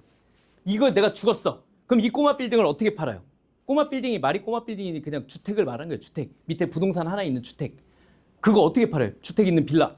이때 오는 사람이 감정평가사예요. 그 사람들이 감정을 평가해주면 딱 그 기준이 되는 거예요. 자, 그런데 그렇게 해서 재산이 15억이에요. 15억이면 세율이 아까 더 많으면 50%지만 이거는 중간이라 40%예요. 그러면 15억에 40%는 6억만 세금으로 내면 됩니다. 자녀들의 셋이니까 2억 내면 되겠네요. 그죠? 이게 뭐냐면은 현행이 하고 있는 유산세. 이 사람이 갖고 있는 유족이 아니라 이제 죽은 사람이 갖고 있는 재산세라고 하는 겁니다. 그래서 이 사람이 물려주는 총 돈, 그때의 평가액. 근데 우리나라와 일본도 아직까지는 유산세고요. 이제 이쪽으로 넘어가고 있고. 근데 유산 취득세를 하고 있는 나라가 있어요. 영국, 프랑스, 대표적인 선진국이죠. 유산 취득세. 이건 뭐냐면 15억이면 자녀 셋이 얼마씩 나눠받는 거예요? 5억씩이죠. 자녀 입장에서는 부모님이 멀리 살고 있다가 갑자기 돌아가셨어요. 그러면 얼마 받아요? 5억 받죠. 그럼 나는 받은 5억에 대해서만 세금을 내면 되겠죠. 5억은 세율이 몇 프로냐면 20%예요. 이게 유산 취득세. 이게 다른 거예요. 그죠? 이게 언제 논의가 됐냐? 작년 8월에 논의가 됐습니다. 그리고 언제 이게 통과될 예정이었냐? 올해 1월에 통과될 예정이었습니다. 근데 작년 12월에 이상한 일이 있었죠. 근데 이게 녹음만 안 되면 재밌는 얘기 많이 할 텐데. 그래서 이게 무산이 됐어요. 지금 이거는 뭐냐면 그렇게 될 겁니다라고 하고 작년 8월에 나온 뉴스 기사. 근데 지금은 무산돼서 다시 이 상태에 계류돼 있다. 그래서 지금 여러분들이 말하는 건 돌아가신 사람이 내 재산을 지키려면 준비를 많이 해야 된다. 자, 그러면 한번 봐볼게요. 보험회사니까 이거를 보험으로 어떻게 돌릴 수 있는지를 한번 봐볼게요. 자, 보험으로 보면 가정을 한번 보면 가정 1, 2, 케이스 1부터 4까지 있죠. 계약자가 있고 여기 피공제자를 오타입니다. 피보험자예요. 계약자, 돈 내는 사람, 피보험자, 보험에 가입이 되는 사람. 내가 안보험을 넣었어. 계약자는 우리 엄마야. 그리고 내가 안보험을 넣었어요. 그럼 피보험자가 접니다. 그 내가 암에 걸릴 때 돈 나가는 거죠. 우리 엄마가 암에 걸릴 때 돈 나가는 거 아니죠? 이해됐죠? 수익자, 돈 받는 사람. 그 다음에 만기보험금, 사망보험금. 자, 여기를 보면은 계약자가 여기 나와 있죠. 계약자가 수익자와 같으면은요, 보험이 증여가 되더라도 상속세와 수익 증여세에서 문제가 없습니다. 자, 한번 예를 들어볼게요. 위에는 아버지가 계약자고 수익자가 자녀예요. 이러면 안 돼요. 내 자녀를 위해서 아버지가 계약을 넣는데 내 자녀를 위해 돈을 한 100만 원짜리를 크게 넣었어요. 200만 원, 300만 원짜리 넣었는데 계약자가 아빠야. 그러면 안 돼요. 왜냐면 돈을 누가 낸 거예요? 아빠가 낸 거니까. 근데 만약에 자녀가 경제 능력이 있어요. 돈을 벌어. 다행히 내 새끼 공부 잘해갖고 대기업 다니면서 삼성 다니면서 인센만 막 분기마다 해서 연애 받는 돈이 3억 가까이가 돼. 예를 들어서요. 그래서 자녀가 300씩 아버지를 피보험자 들고 돈을 넣은 거예요. 그리고 이 300씩 낸 게 1년이면 3,600, 10년이면 3억 6천이 되죠. 10년 뒤에 3억을 가져가는 걸로 설계를 한 거예요. 그러면 가져가잖아요. 아무 문제가 없습니다. 근데 문제되는 경우는 하나가 있어요. 여러분들이 내 새끼가 너무 이뻐. 그렇게 넣는데 내 새끼 직업이 있어요. 2글자. 머리가 하얀 손이에요. 그게 뭐예요? 2글자로 그걸 백수라고 합니다. 화이트 핸드. 그죠? 얼마나 귀한 직업이면 화이트 칼라가 아니라 화이트 핸드예요. 백수가 됐어요. 자녀가 경제 능력이 없는데 이렇게 하면 문제예요. 그럼 여기서 팁을 드릴게요. 여러분들이 만약에 법인체를 운영하고 있다면 친구 중에 여러분 없어도 친구 중에 법인을 운영하는 친구가 있다면 그 얘기를 해주시면 됩니다. 법인을 운영하는 친구가 있다면 그 법인 밑에 자녀를 임원으로 놓고 주식을 주면 됩니다. 배당을 주면 돼요. 그렇게 해서 최소한의 소득이 발생되는 걸 보여드리면 되고요. 그 다음에 만약에 자녀가 대학생인데 공부를 좀 잘해. 그럼 자녀를 과외라도 시켜서 소득을 신고하면 됩니다. 그렇게 하면 돼요. 그리고 내가 만약에 이렇게 하는데 내 친한 친구가 있고 같이 사업을 하거나 혹은 내가 같이 동업을 했다가 분리해서 법인이 됐어요. 그러면 제일 좋은 거. 내 자녀를 저쪽 자녀에게, 저쪽 자녀를 나한테 서로 같은 월급을 주는 거예요. 계속. 그렇게 해도 돼요. 이런 방법도 있는데 그런 거 떠나서 보험으로 할 수 있는 방법. 자녀를 계약자로, 수익자를 누구로? 자녀로. 이렇게 하고 계약을 하고 넘기면 그 돈이 3억 이내로는 아무 문제가 없습니다. 오늘의 두 번째 키워드 3억입니다. 자, 10년 동안 3억까지는 문제가 없어요. 자, 계약자와 피보험자가 같아야 된다고요? 아닙니다. 계약자랑 누구랑? 수익자랑 이렇게 같으면 됩니다. 그러면 자녀가 실제로 돈을 내는 거예요? 아니에요. 아빠가 돈 내는 거예요. 아빠 돈을 누가? 자녀가. 지점장님 그러면은 어떻게 계좌이체 해야 돼요? 계좌이체 하면 금고가 남잖아요. 그 현금으로 줘야 돼요? 현금으로 줘도 100만 원짜리, 200만 원짜리 조사하면 다 나오겠죠. 근데 중요한 건 아까 말했듯이 보험 기준으로 인당 3억까지는 조사가 나올 일이 없습니다. 그거를 알고 계시면 돼요. 인당 3억, 10년 동안 월 250만 원씩입니다. 그 정도 미만으로는 걱정 안 하고 넣어도 된다 말씀드리고요. 자, 두 번째 케이스예요. 여기 보면요, 이제 첫 번째로 그럼 미성년 자녀를 위해서 이제 증여 비과세 플랜 한번 보여드릴게요. 요거는 뭐냐면요, 2024년 이후에 바뀐 게 배우자는 6억까지 내 재산을 넘겨도 세금을 물리지 않습니다. 왜냐하면 배우자는 그 재산 기여한 데에 상당한 공로가 있음을 보므로 이렇게 해서 6억까지는. 그럼 여러분들이 그러면 되죠? 배우자한테 야 6억 내놔. 10년에 한 번씩 6억씩 내놔. 이렇게 하면 세금 하나도 안 물리는 거예요. 근데 농담이 아니고 이거를 지금부터 해야 돼요. 자, 근데 문제는 뭐냐면 배우자도 언제 죽을지 돌아가실지 모르죠. 자녀들은 어떻게 되냐? 미성년자들은 2천만 원까지 10년 동안 공제가 됩니다. 미성년자들은. 근데 성년은 얼마? 5천만 원까지. 이거를 2천만 원, 5천만 원 알아두세요. 거기에다 추가된 거. 결혼하면 1억. 그래서 성인들이 받을 수 있는 공제가 최대 얼마? 1억 5천입니다. 그렇게 말씀드릴게요. 그런데 요거를 한번 봐볼게요. 오늘 아침 뉴스가 나온 게 있어요. 매일경제의 첫 번째로 나왔던 뉴스. 내가 그거를 지점 단톡방에도 이렇게 올려드렸는데 요걸 한번 보면서 여러분께 한번 말씀을 드려볼게요. 지점 단톡방에 올린 내용인데 태어나자마자 봐보세요. 1억. 태어나자마자 1억. 준 사람이 몇 명이래요? 734명. 태어나자마자 얼마를 준대요? 1억. 그리고 몇 년 뒤에 한 번 더 줄까요? 10년 뒤에 한 번 더 주는 거예요. 왜 그러냐? 요겁니다. 출생할 때 그 사람들은 돈이 있으니까 그냥 준 김에 1억을 준 거예요. 출생할 때 출생하자마자 2천을 준 거예요. 우리 지점에 FP님들이 평균 연령이 그게 되게 편차가 커요. 그러니까 이제 며느리 때도 있고 이게 시어머니 그것도 있는 거예요. 그래서 내가 얘기를 했어. 물어봤어. 요즘에 애 낳으면 얼마 줘요? 저 때는 애 낳으면 많이 주면 500이고 그 조금 주면 보통 2, 300 줬다고. 근데 요즘은 기본 500이래요. 하, 막 웃으면서 와 진짜 그렇구나. 그리고 한마디 했어요. 그래서 여러분들 며느리가 집 번호 안 알려주는 거라고. 왜 그런 줄 아세요? 왜? 태어나자마자 1억은 줬어야죠. 내가 얘기를 한 거예요. 1억 못 주면 얼마를 줬어야 돼? 공제되는 2천을 줬어야지. 내가 우스갯소리로 이 얘기를 해요. 이게 뭐냐면 우스갯소리예요. 지금 얘기는 오해하지 마세요. 우스갯소리예요. 태어나면서부터 2천을 받고 10살 되면 2천을 또 받고 그러면 10년 동안 4천 받았죠. 그리고 20살 될 때 이제 또 10년이 지날 때 이때 성인이 되니까 5천을 준비해 준다면 이 사람은 9천만 원까지 내가 1억을 가까운 돈을 증여를 했지만 세금을 1원도 안 낸 게 되는 겁니다. 이 증여를 해야 돼요. 그러면 우리가 머릿속으로 생각할 수 있겠죠. 내 손주가 태어났으면 10년 뒤에 2천만 원 만드는 걸 고민하는 거예요. 자, 2천만 원을 그럼 10으로 나누면 매년 얼마 내면 돼요? 200이요. 매년 200인데 그게 이제 200을 12개월로 나누면 한 달에 10개월로 나누면 한 20만 원씩. 그럼 한 18만 원 정도 되겠네요. 18만 원 정도 돼서 원금을 다 보존받을 수 있는 2천만 원짜리를 10년마다 만들어줘야 됩니다. 이거를 만들 수 있는 거. 은행은 최장 몇 년이에요? 3년이에요. 근데 보험은 최소 몇 년이에요? 5년부터 시작이에요. 10년 당연히 가죠, 보험은. 그리고 10년 뒤에 묵혀두면 어떻게 돼요? 돈이 2배, 3배 계속 올라가요. 그렇게 해서 가져갈 수 있는 게 보험인 겁니다. 그거 말씀드리는 거고요. 자, 그래서 20살 되면 5천 주고 여기 보면 이제 두 번째 케이스 결혼하는 자녀예요. 똑같이 이제 그 자녀가 20살이 됐어. 여기 20살이 되니까 5천을 줬죠. 5천만 원 플랜을 만들어주고 30살이 되면 이제 추가로 얼마? 1억에다가 또 5천까지. 왜? 결혼하면 1억 자금이 되니까. 그리고 결혼할 때 1억을 주면 돼요. 결혼 안 하면 1억 내가 들고 있다가 5천만 원만 주고 결혼할 때 1억을 탁 붙여주면 그 돈이 어떻게 돼요? 공제가 돼요. 혼인 공제. 근데 이 내용이 만약에 배우자까지 같이 돼 있어. 딸까지. 그러면 1억 5천. 합치면 얼마? 3억이요. 3억이면 여러분들 인천이나 수도권이나 이런 데에 있는 새 아파트 청약권에 계약금을 넣을 수가 있는 큰 돈입니다. 들어가면 12억 이렇게 되는 거죠. 부천의 아파트는 33평, 9평 기준으로 벌써 12억이 넘은 지가 오래됐습니다. 부천에서 여러분들 모르겠지만 부천에서도 29억짜리 아파트가 계속 거래가 되고 있어요. 최고가가 29억이요. 광명은 이미 15억을 넘었고요.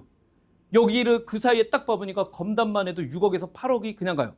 제가 검단중학교를 나왔습니다. 검단중학교 나오던 시절에는 아무도 다니지 않는 진짜 달동네가 아니라 산동네였어요. 산동네. 논동네.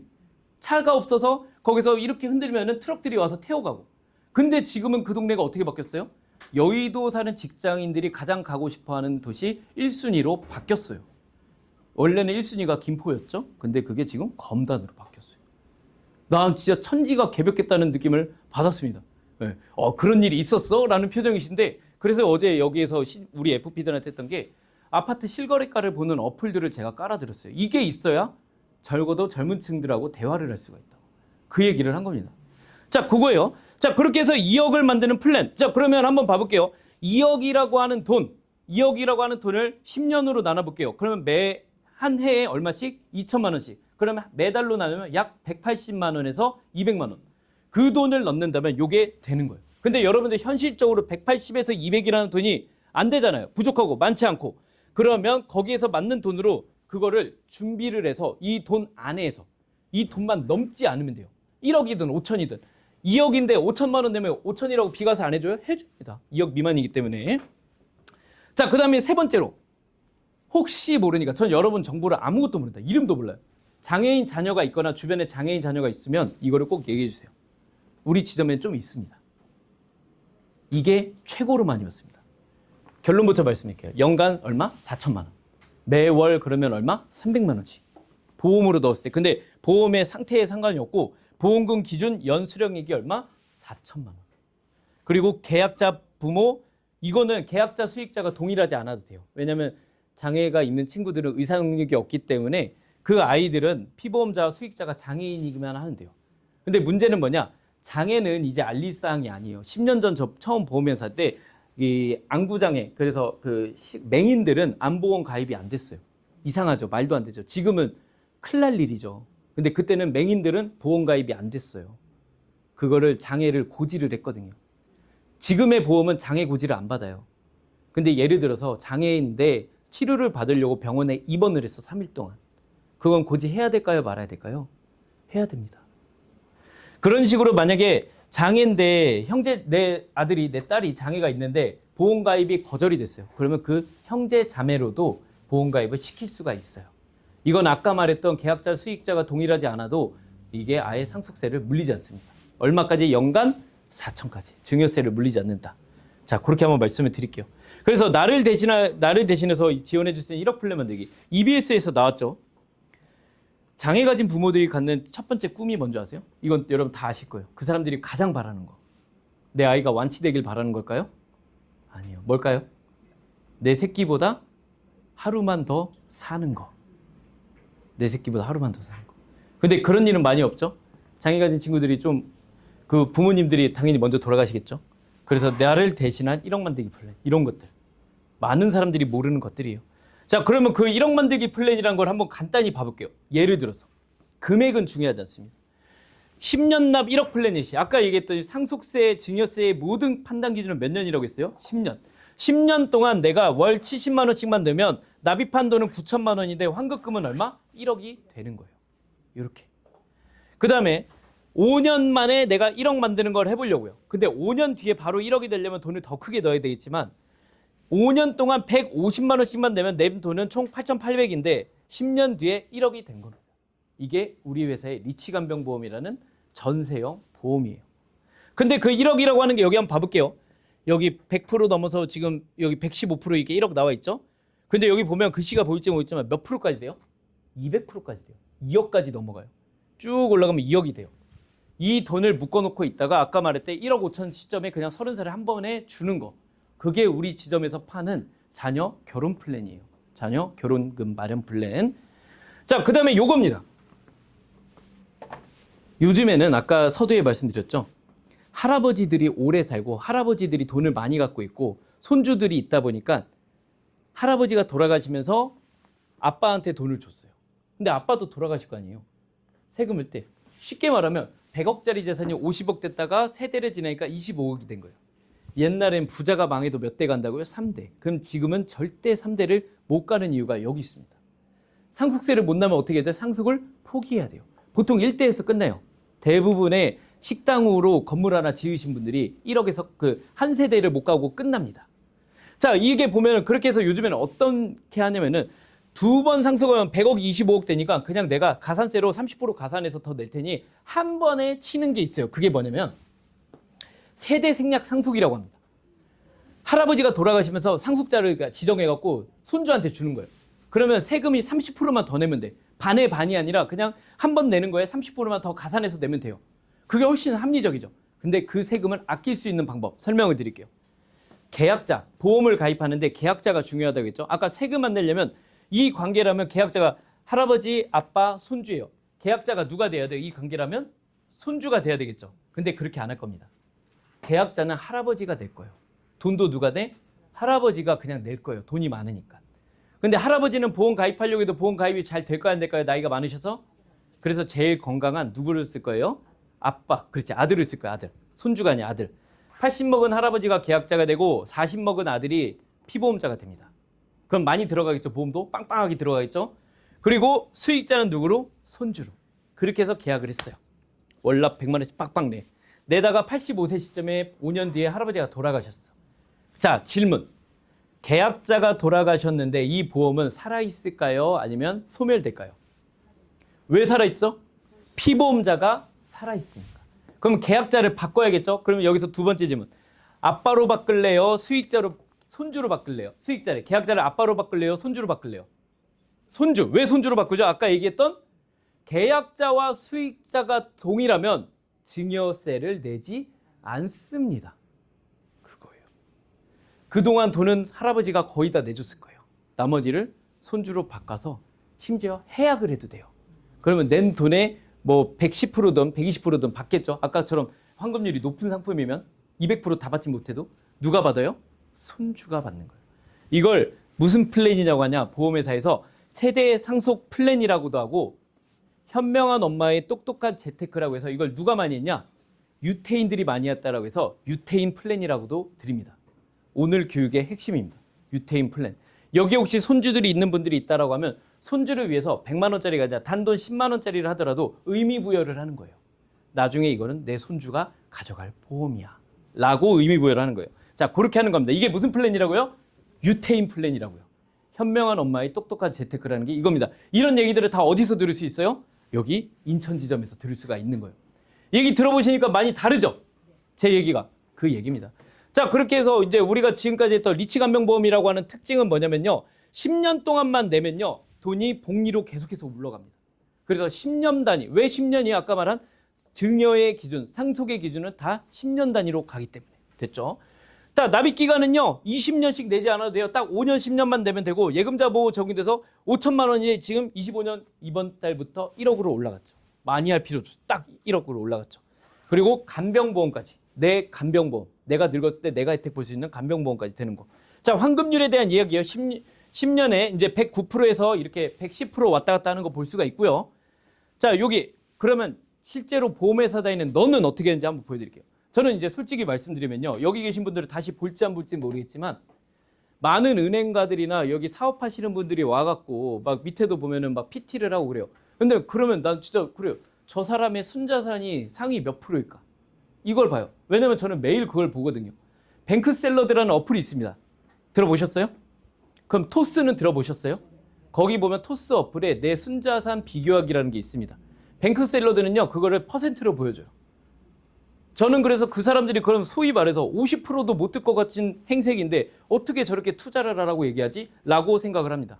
저는요. 말씀드리지만 뭐 그런 거에 왜냐면 월급쟁이로서 직장인으로서 먹고 사는 데가 한계가 있기 때문에 그런 거에 엄청나게 고민도 많고 관심도 많습니다. 그래서 지점의 FP들과 상속 세무 특강방을 만들어서 매일 자료를 공유합니다. 주식부터 이제 해외 투자 막 이런 것까지 전부 다. 근데 안 하는 거 딱 하나가 있어요. 제가 아직 쫄려갖고 겉보기에도 이렇게 막 싸움도 못할 것 같잖아요. 코인은 해본 적이 없어요. 코인은 해본 적이 없어요. 근데 그런 것들을 엄청나게 많이 공유를 합니다. 매일 실거래가가 뜨는데도 공유를 하고요. 지금 여러분들 제 머릿속에 있는 맨날 고민은 그거예요. 이게 타워형 아파트가 주상복합이 오래 갈까? 판상형 아파트가 오래 갈까? 실제로 내가 똑같은 20억이 있다면 어디다 투자를 해야 될까? 판상형 아파트는 좋은 게 뭐예요? 용적률이 낮아요. 그죠? 재건축이나 재개발에 대한 게 들어갈 수 있어요. 주상복합은 뷰도 좋고 다 좋고 뭐 너무 좋죠. 문제는 뭐예요? 상업지다 보니까 용적률이 막 600%에서 900%까지 가요. 재개발 될까요? 10년만 지나도 슬럼가가 돼요. 근데 지금 최고가 찍는 신축은 뭐예요? 아까 말한 주상복합이에요.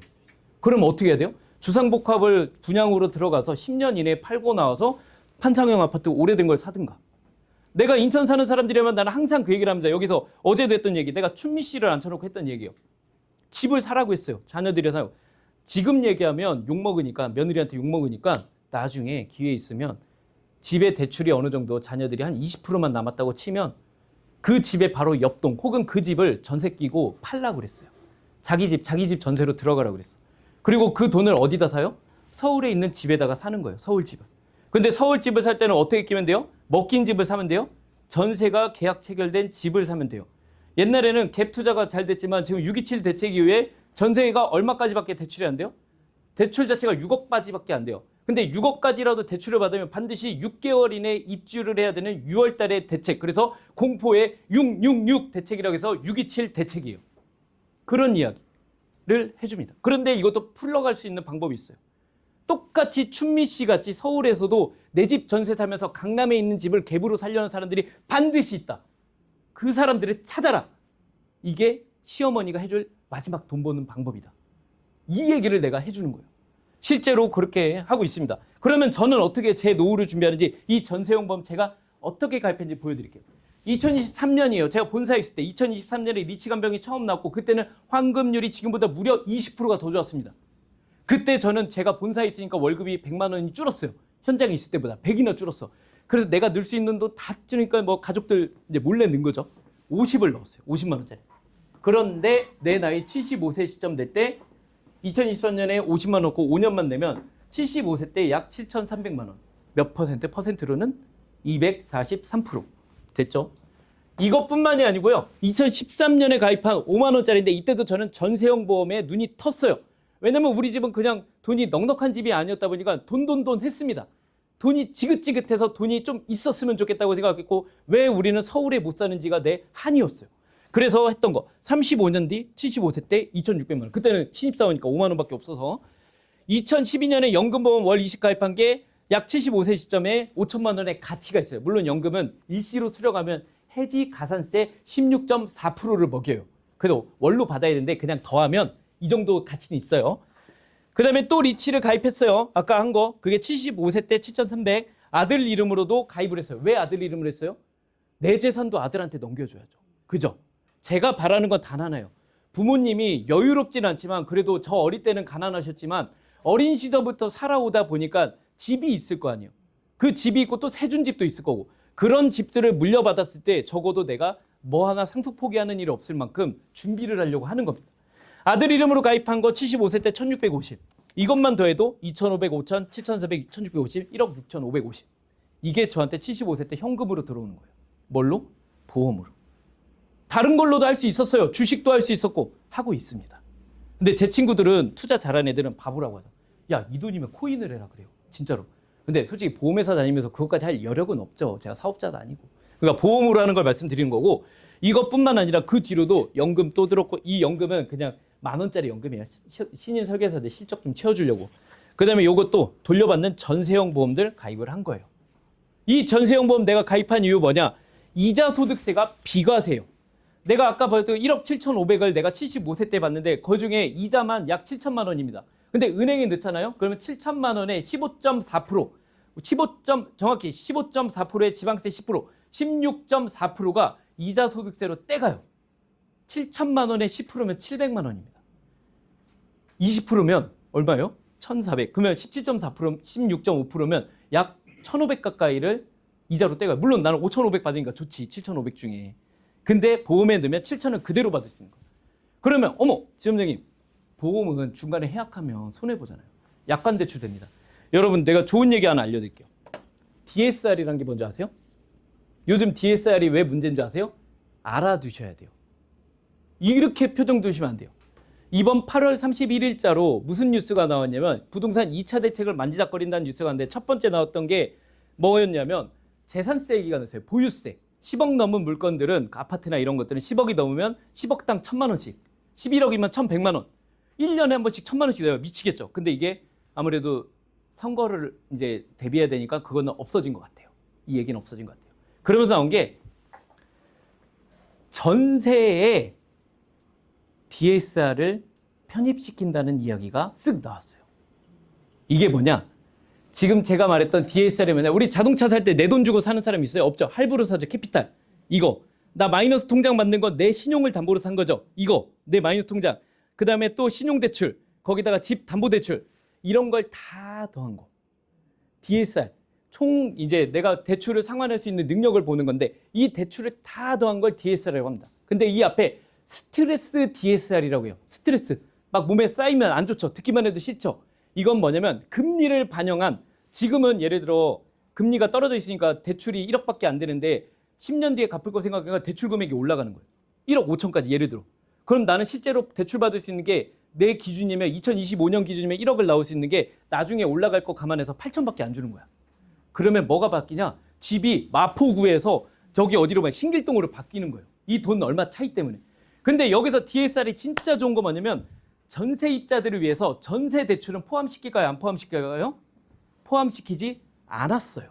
근데 이거를 포함시킬 수가 있어요. 왜? 서울의 집값이 안 잡혀. 아까 내가 말한 갭 투자 있죠. 전세에 들어온 사람들의 가격, 그 전세권자들은 5억, 6억 현금이 있어서 들어온 거 아니잖아요. 대출을 풀로 받아서 6억 대출 받아서 6억 대출 받고 여기 들어와 사는 거예요. 왜냐면 그 돈 다시 돌려주니까. 이자만 내면 되니까. 그죠? 그래도 서울에서 사는 거예요. 그러다가 옆에 좋은 아파트 있으면 구축으로 들어가면 되지. 근데 이거에 대출을 규제를 해서 DSR에다 묶어버리면 전세 대출이 안 나오겠죠? 그러면 갭 투자를 못 하겠죠? 집값은 내려가겠죠. 내려가긴 내려가겠죠. 대신 전세에 들어가서 지금 전세로 살고 계신 분들이 대출이 잠기는 거예요. 이런 것도 알고 계셔야 돼요. 8월 30일자 뉴스입니다. 그래서 말씀드린 거 여러분들은 뭘 보유해야 돼요? 현금을 보유하든가 그만한 가치의 재산들을 보유를 해야 됩니다. 그 현금을 보유하는 방법 말씀드린 거예요. 약관 대출이 왜 좋냐? 이 얘기하는 거죠. 약관 대출은요, DSR에서 제외입니다. 왜냐하면 보험의 목적물, 그 대출의 목적물이 뭐예요? 보험이죠. 대출금 못 갚으면 어떻게 하면 돼요? 그냥 해약하면 돼요. 끝이에요. 아주 쉽죠. 저 같은 경우는 DSR이 얼마가 나오냐? 4,800까지 DSR이. 지금 기준으로 약관 대출 얼마 나오냐? 4,800까지 나옵니다. 그럼 여러분들이 제 입장이면 그 4,800만 원을 어디 다른 데 썼을까요? 안 썼을까요? 여러분들의 선택에 맡길게요. 보험회사를 10년 열심히 다녔더니 그 정도 숨 쉴 여유가 생기더라고요. 그래서 내가 그걸 말씀드린 거예요. 정리해볼게요. 상속의 기준은 10년이에요. 10년씩 1억 만들기. 그걸 만들기 위한 5천 만들기부터 시작을 해보자. 보험만이 비과세 요건이 충족된다.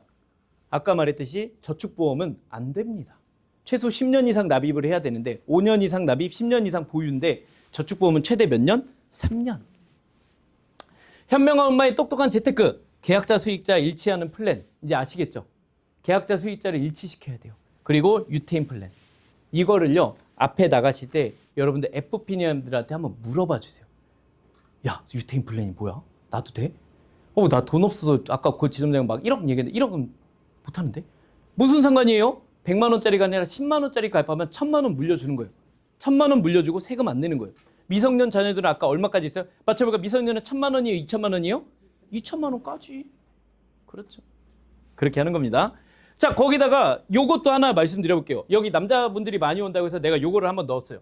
자, 우리 FP 여기 이 얼굴 옆에 보이는 분이 누구냐? 우리 팀장님, 박기로 팀장님이세요. 이 우리 이명숙 FP님. 여기가 우리 FP님 아버님. 집이 불났어요.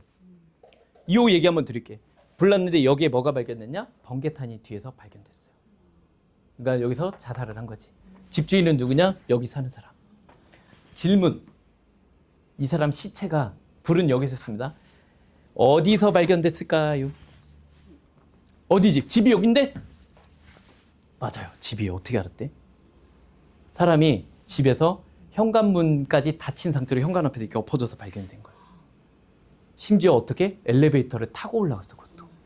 그러니까 이게 뭐겠어요? 불을 붙였죠. 가스가 기도로 넘어왔겠죠. 폐가 다 타들어갔겠죠. 의식이 있을까요? 의식이 없었겠죠. 말 그대로 혼비백산한 채로 불 붙은 채로 올라가서 엘리베이터까지 누르고 침 누르고 비번 누르고 들어가서 죽어버린 거예요. 이 혼자 사는 저랑 동갑의 남자가 죽었습니다. 이 사람 애도했을까요? 아니에요. 왜 여기서 죽냐고. 왜? 죽을 거면 혼자 죽지. 그렇게 된 거예요. 근데 이 딸이 여기 와서 화재보험을 하나를 가입한 거예요. 화재보험. 여기에서 유일하게 보상받은 사람. 아, 역시 하나손해보험이요. 아니요. 이 딸이 여기 오기 전에 여기 와갖고 어쩌고 저쩌고 하다가 우리 회사에 넣은 게 아니라 어떻게 하다 얘네 아빠가 메리츠 화재에다 넣었어. 우리 회사가 아니죠. 거기에서 유일하게 보상을 받았어요. 하나 더 보여드릴게요. 이번에 파주에 산불이 많이 났었죠. 우리 회사 공장이에요. 우리 회사 공장인데 우리한테 있는 고객이에요. 여기 공장이 엄청 크죠. 여기 사모님 차가 여러분들 GLS라고 해서 마이바흐라고 들어보셨는지 모르겠어요. 마이바흐가 옛날 김승현 회장님이 타던 차였는데 요즘에는 진짜 다 타고 다니죠. 마이바흐도 이제는 이렇게 SUV로 나왔죠. 그거 타고 다녀요, 사모가. 네. 그런데 그 사람이 이렇게 집이 불났으면 더 이상 사모 역할을 할 수 있을까요? 없습니다. 이렇게 불나면요, 사장님이 죽으면 찾아온 사람들이 예전에는 사장님이 있을 때는 우리가 채권만 있었어. 받을 돈만 있었어. 근데 죽고 나면 누가 와요? 채무자만 와요. 돈 달라고. 화재보험 가입이 되어 있어서 그나마 망정인데 화재보험도 우리 거 비싸다고 우리 안에서 작은 걸로 갈아탔어요. 그래서 보상을 택도 없이 못 받았습니다. 100억 손해인데 10억밖에 못 받았어요. 이거 밀었습니다. 폐업 신고했고. 기술이 있어서 딴 데서 뭐 하든 하겠지. 제기를 해야 되는 거예요. 자, 근데 이거를 한번 봐볼게요. 법률 재산을 지켜야 돼. 내 재산뿐만 아니라 남의 재산은 더 문제예요. 사람이 죽으면 더 문제예요. 사람이 죽었을 때 여기 보면 사망 1억 5천, 부상 3천, 후유장애 1억 5천. 이게 한도가 없지. 그리고 옆에 건물 불났을 때 50억까지 한도 없이 나올 수 있는 거. 50억까지 불났을 때 나올 수 있는 거. 이 보험이 있습니다. 이거 보험료가 얼마일까요? 1억 5천씩 주는데 우리 제천에서 목욕탕 화재 났을 때 뭐 30명인가 돌아가셨잖아요. 1억 5천씩 나가. 이게 법률상 한도 최고액이거든요. 100명이 죽건 1000명이 죽건 1억 5천씩 나가는 게 보험료가 얼마일까요? 31원입니다. 31원. 이거밖에 안 해요. 이게 바로 화재 배상 책임 담보예요. 이거 여러분들 사진 찍어주세요. 이 담보 있는지를 꼭 한번 여러분 체크해 주시고, 웬만한 화재 보험이 있으면 이건 다 있겠지만 이거 꼭 기억해 주세요. 31원밖에 안 해요. 이게 있고 없고가 중요해요. 근데 중요한 건 뭐냐? 저는 말씀드린 이제 부동산도 기본적으로 생각하기에 저는 머릿속에 1주택이 아니라 다주택을 기준으로 생각을 해요. 내가 새를 났어. 밑에 집에 물이 새거나 새준 집에서 불이 났어. 이런 담보가 있는지 보셔야 되는 거예요. 그 얘기를 하는 겁니다. 그렇죠? 잔 31원이다. 큰 병에 걸려서 집이 불타거나 당장 먹고 살게 되는데 노후 친구도 어떻게 하냐? 그래서 우리가 어떻게 일하는지 한번 이걸 보여드릴게요. 이제부터 가볍게 들어주시면 되겠습니다. 진짜 우리가 일을 하는 모습을 한번 보여드릴게요. 자, 여기 보면 하나손해보험인데 저 오기 전까지면 우리 FP님들 모습이었어요. 윤은희 FP님도 있고 보이죠? 많이 보이죠? 여기 은희 씨 있고 내가 좋아하는 여기 우리 식구들 모습 보이죠? 근데 이 복장을 내가 이렇게 만들었어요. 신입들이 왔을 때 전문가답게 보일 수 있는 복장으로 만들어야죠. 그래서 만든 게 뭐냐? 이 프로필 사진 찍고 아무나 하는 게 아니라 우리 지점만 하고 있습니다. 누구랑? 오직 저랑. 바라보는 게 다르거든요. 그렇게 해서 이렇게 누구도 오고 싶은 걸 만들었고, 지금 하는 것처럼 여러분들 고객들을 몰아놓고 나는 오늘 여러분들 앞에 리치간병보험이라는 걸 얘기했어요. 10년 납, 10년 동안 내서 자녀 이름으로 넣고 그 10년 뒤에 자녀들이 받을 수 있게 하라고 했어요. 자녀들이 미성년자면 더 좋아요. 법정 대리인 누구예요? 여러분이죠. 사인 누가 하면 돼? 여러분들이 하면 돼요. 그쵸? 그 영업을 했어요. 이런 식으로 여러분들이 나랑 같이 일하게 되면 제가 고객들을 대상으로 주기적으로 한 번씩 세미나를 엽니다. 신인 FP가 제일 하기 힘든 게 뭔지 아세요? 영업이 힘들까요? 아니요. 보험 가입할 사람한테 영업은 할 수 있죠. 내 친구한테 영업한다고 말하는 게 자신감이 떨어지는 거예요. 근데 그거를 내가 판을 깔아줘요. 일단 데리고 오세요. 그러면 우리 신입인데 일 못해도 나 속 썩여도 제일 잘하시고 내가 얘기하고 저는 이렇게 멋지게 영업을 하는 거죠.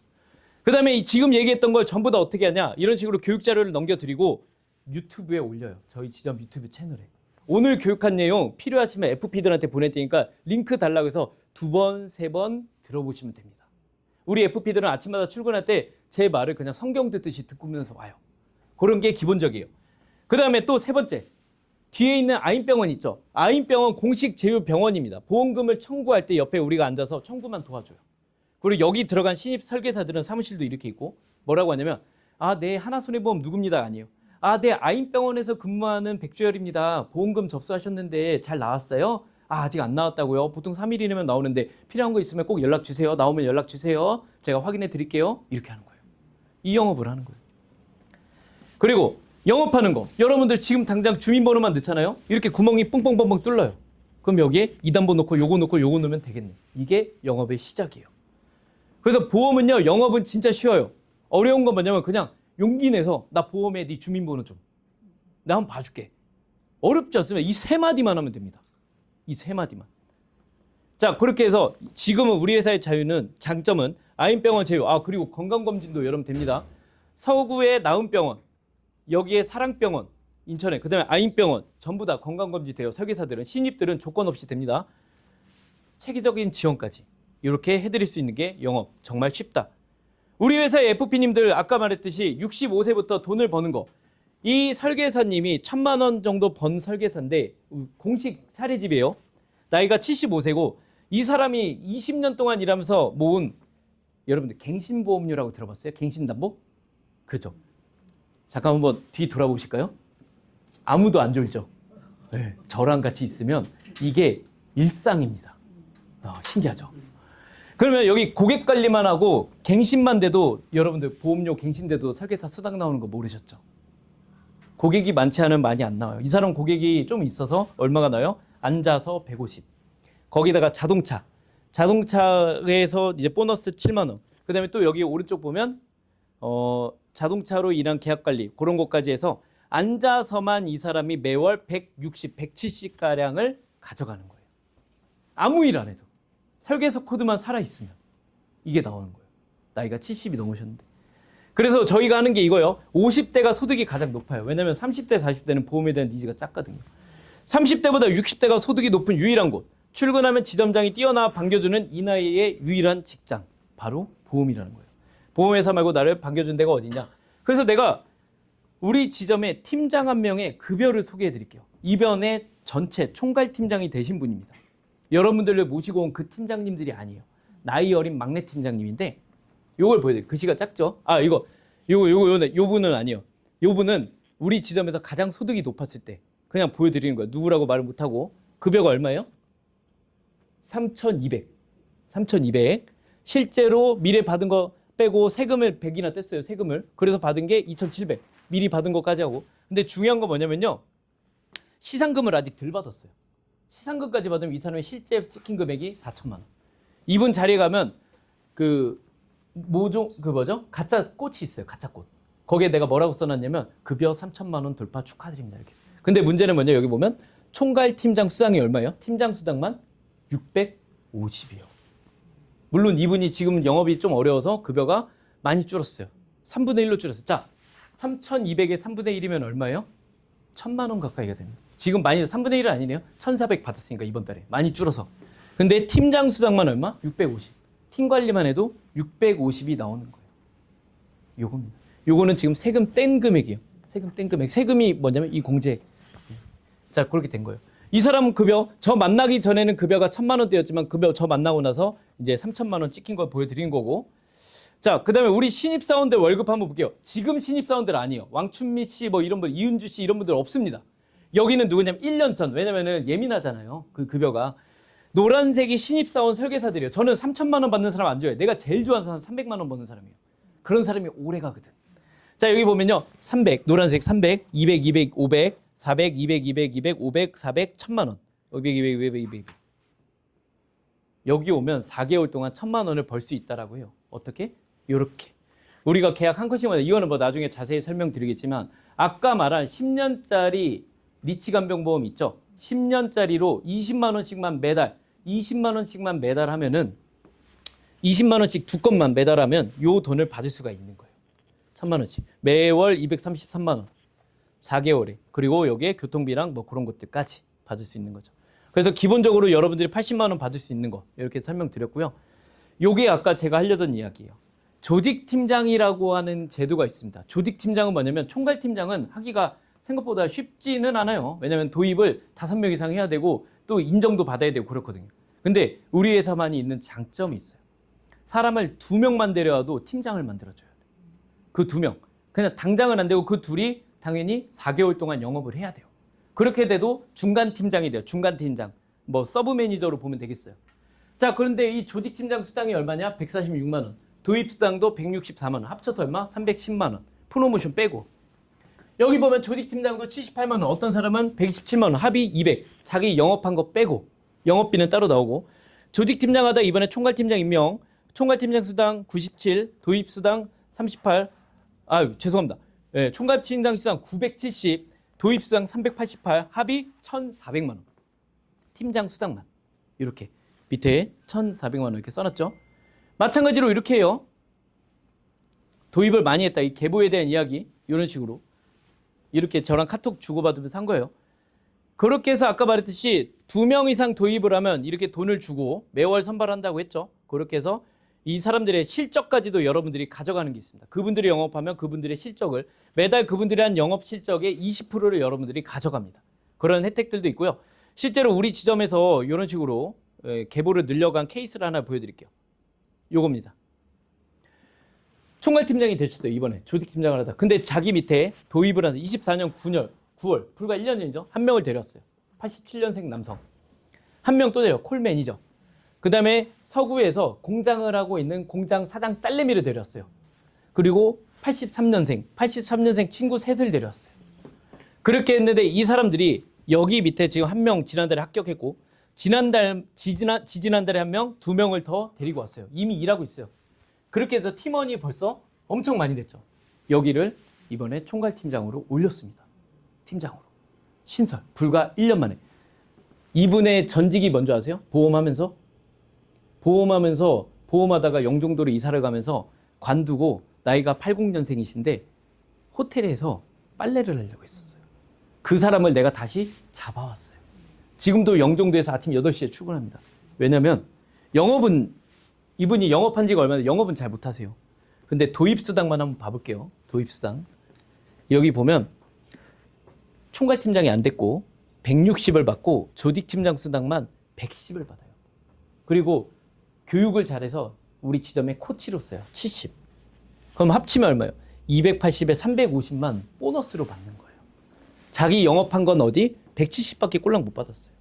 다 더해서 했더니 얼마? 다 더하면은 630밖에 받았어요. 그 전까지는 170만 원밖에 못 받고 고객 관리하는 게 50만 원 합쳐서 200이니까 여기 멀리까지 영업하면서 200 받을 바에야 호텔에서 빨래나 하자 했던 게 이 돈이 있으니까 한 겁니다.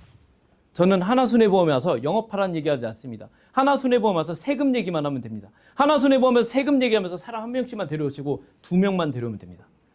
그러면 여기서 일할 수 있는 거예요. 근데 어떻게 하면 돼요? 이 모든 게 다 합격을 해야 되죠. 여기 보면 이 커피숍, 아까 그 커피숍 사장이 저희 지점 설계사예요. 그래서 나도 스타벅스 좋아하는데 스타벅스를 갈 수가 없어. 난 여기에 코 꼈어요. 얘가 1년 동안 스타벅스, 여기 밑에 커피숍 하면서 3,600 가져가고. 부동산 중개를 하셔서 저랑 이런저런 얘기 진짜 많이 해요. 본업이 부동산 중개예요. 부동산 중개할 때 모습, 우리 회사 올 때 모습 다르죠. 1년 동안 번 돈 6천. 이 사람의 일과 아침 8시부터 10시까지 저희 회사에서 일을 해요. 10시부터 자기 사무실 가서 오픈해요. 그리고 전화로 계속 영업해요. 빌라 같은 거 매매해갖고 돈 많은 부산 사람한테 넘기고 인테리어 맡기고 싹 해서 차액 받고 자기 얼마 받고 그거예요. 그리고 여기서 1년 동안 얼마 받아? 6천 받고. 이 사람 하는 얘기. 일은 여기가 더 잘 돼요. 돈도 요즘엔 여기가 더 잘 돼요. 이 얘기입니다. 그렇게 말씀드릴게요. 자, 모든 거는 다 결국에는 합격해야 선택할 수 있어요. 합격은 언제 하냐? 내일이 설계사 시험 날입니다. 여러분들 설계사 시험이래. 내일이 이건 날이에요. 그러면 이달 말에 시험을 봅니다. 만약에 이게 할까 말까 고민 중인데 조금이라도 괜찮다고 느끼시는 분들이 있으면 어차피 하고 싶어도 떨어지면 못합니다. 떨어지면 못해요. 근데 합격할지 안 할지 모르죠. 나이가 65세이신 분들도 합격은 해요. 65세까지는. 고민이 든다면 한번 등록을 해보세요. 등록할 때 필요한 거 주민번호 연락처만 있으면 돼요. 여러분 어차피 고객 등록돼 있으면 말만 해주면 제가 바로 등록해드릴 수가 있습니다.